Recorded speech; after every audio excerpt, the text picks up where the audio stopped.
Hi friends, இன்றைக்கி நம்ம பார்க்க போகிறது நம்ம வீட்டில் இருக்கிற பழைய செருப்பு ஷூவை வந்து தண்ணி வச்சு கழுவாமலே எப்படி ஈஸியாக க்ளீன் பண்ணுறதுன்னு தான், வீட்டில் இருக்கிற பொருள் வச்சு க்ளீன் பண்ணுறது தான் பார்க்க போகிறோம். வாங்க வீடியோக்குள்ளே போகலாம். இதுக்கு தேவையான அளவு 2 ஸ்பூன் அளவு பேக்கிங் சோடா எடுத்துக்கோங்க. அதாவது சோடா உப்பு, ஆப்ப சோடா தான். அதுக்கப்புறமா ஒரு 2 ஸ்பூன் அளவு கோல்கேட் பேஸ்ட் எடுத்துக்கோங்க. கோல்கேட் பேஸ்ட் இல்லாதவங்க வீட்டில் இருக்கிற ஏதாவது ஒரு பேஸ்ட் எடுத்துக்கோங்க.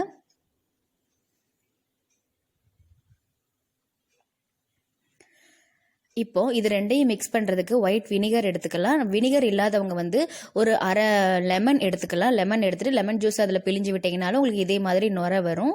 இப்போ இதை வந்து நல்ல ஒரு பேஸ்ட் பதத்துக்கு நல்லா கலக்கி விட்டுறலாம். இப்போ இந்த பேஸ்ட்டை வச்சு தான் நம்ம க்ளீன் பண்ண போகிறோம். என்னோட நிறைய வீடியோஸில் நான் வினிகரும் இந்த பேக்கிங் சோடாவும் வச்சு நான் நிறைய க்ளீனிங் டிப்ஸ் போட்டிருக்கேன். நம்ம க்ளீனிங் டிப்ஸில் வந்து இது ரொம்பவே ஹெல்ப்ஃபுல்லாக இருக்குது. இப்போ நான் வந்து இந்த மாதிரி ஒரு பழைய டூத் ப்ரஷ் எடுத்துட்டு அதில் நம்ம இந்த பேஸ்ட்டை கொஞ்சம் கொஞ்சமாக தொட்டு நம்ம வந்து எல்லா ஷூக்கள் மேலேயும் நல்லா தேய்ச்சி விடணும்.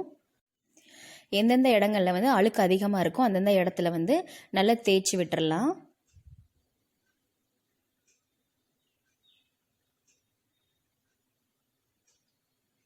இப்போ இந்த மாதிரி நமக்கு ஷூவில் பார்த்தீங்கன்னா அந்த மாதிரி சுற்றி கார்னரில் தான் ரொம்ப அழுக்கு இருக்கும். அந்த இடங்களெல்லாம் நீங்கள் தேய்ச்சாலே போதும். இதை வந்து நம்ம ரொம்ப நேரம் ஊற வைக்கணும் அப்படிங்கிற அவசியமே இல்லை. இதை நீங்கள் ஜஸ்ட்டு தேய்ச்சிட்டு அடுத்த ஷூ தேய்க்கிற அந்த டைமுக்குள்ளேயே உங்களுக்கு இது நல்லா ஊறிடும். அதுக்கப்புறமா நம்ம வந்து இதை தொடச்சாலே போதும். உங்களுக்கு வந்து அழுக்கு எல்லாமே ரிமூவ் ஆகி நல்ல பளபளப்பாயிரும். இப்போது இதே மாதிரி தான் நம்ம அடுத்த ஷூவையும் நான் வந்து துடைக்கிறேன். இந்த மாதிரி நல்லா அந்த பேஸ்ட் எடுத்து தேய்ச்சிக்கலாம். இப்போது இந்த சப்பலையும் நான் அதே மாதிரி தான் தேய்ச்சி விடுறேன்.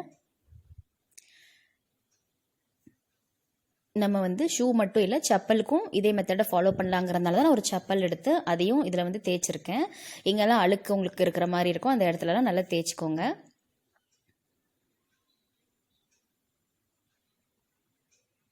இப்போ இந்த ஷூ இது வந்து ரொம்ப பழைய ஷூ. இது பார்த்திங்கன்னா நிறைய ரொம்ப அழுக்கு பிடிச்சி தான் இருக்கும். இதையும் சரி நம்ம ட்ரை பண்ணலாமேன்னு இதையும் எடுத்திருக்கேன். அடியிலலாம் ரொம்ப அழுக்காக இருக்கும். நம்ம வந்து அடியில் தேவைன்னா க்ளீன் பண்ணலாம், இல்லைன்னா நம்ம மேலே நமக்கு சுற்றி தெரிகிற மாதிரி இடங்களில் மட்டும் நம்ம தேய்ச்சாலே போதும். நான் அந்த மாதிரி தான் தேய்ச்சிருக்கேன்.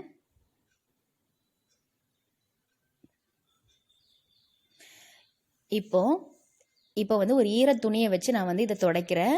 இதை வந்து நம்ம தேய்ச்சிட்டு ஒரு 5 நிமிஷம் கூட இருக்காது. அவ்வளோ நேரம் நம்ம ஊற வைக்கல, லைட்டாக தான் நம்ம ஊற வச்சோம். இப்போ பார்த்தீங்கனாலே உங்களுக்கும் அதை வந்து வித்தியாசம் தெரியும். பாருங்கள், வந்து ஃபஸ்ட்டு எவ்வளோ அழுக்காக இருந்தது. நம்ம வந்து லைட்டாக ஒரு ஈர துணியை வச்சு தான் துடைக்கிறோம்.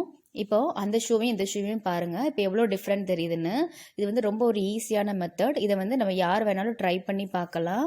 ரொம்ப ஈஸியாக உங்களுக்கு வந்து சீக்கிரமாக முடிஞ்சிடும். நீங்கள் வந்து நெக்ஸ்ட் டே ஸ்கூலுக்கு போகிறதுக்கு இன்றைக்கி நீங்கள் இந்த மாதிரி பண்ணி வச்சிட்டிங்கன்னா அதுக்கப்புறமா நம்ம காய வச்சதுக்கப்புறம் பார்த்தீங்கன்னா நல்ல புதுசு போல் ஆயிரும். அதுக்கப்புறமா நம்ம எடுத்து பாலிஷ் பண்ணிக்கலாம். இதே மாதிரி அடுத்த ஷூவையும் நான் துடைக்கிறேன்.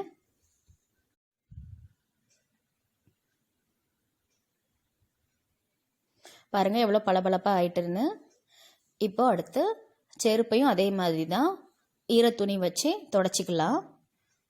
நமக்கு அழுக்கு எல்லாமே ஓரளவு நல்லா ரிமூவ் ஆகி நமக்கு நல்லா நீட்டாயிரும். நம்ம வந்து கழுவ வேண்டாம். சில டைம் ஷூவெல்லாம் பார்த்தீங்கன்னா தண்ணியில் ரொம்ப கழுவும் போது சீக்கிரமாக அது வந்து பிஞ்சிரும். அதனால நம்ம இந்த மாதிரி மெத்தடில் பண்ணும்போது ஷூவோட ஆயிலும் பார்த்தீங்கன்னா உங்களுக்கு ரொம்ப நாளைக்கு இருக்கும். கழுவிட்டு இருக்கும்போது உங்களுக்கு சீக்கிரமாக பிஞ்சு போகிறதுக்கான வாய்ப்பு அதிகமாக இருக்குது.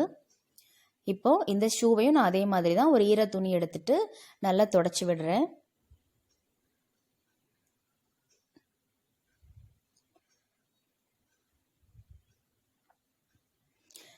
இப்போ பாருங்கள், 2 ஷூவை எடுத்து காட்டுறேன். பாருங்கள், இதுவும் அதுவும் எப்படி இருக்குன்னு. இந்த மாதிரி நம்ம ஈஸியாக க்ளீன் பண்ணிடலாம் ஃப்ரெண்ட்ஸ்.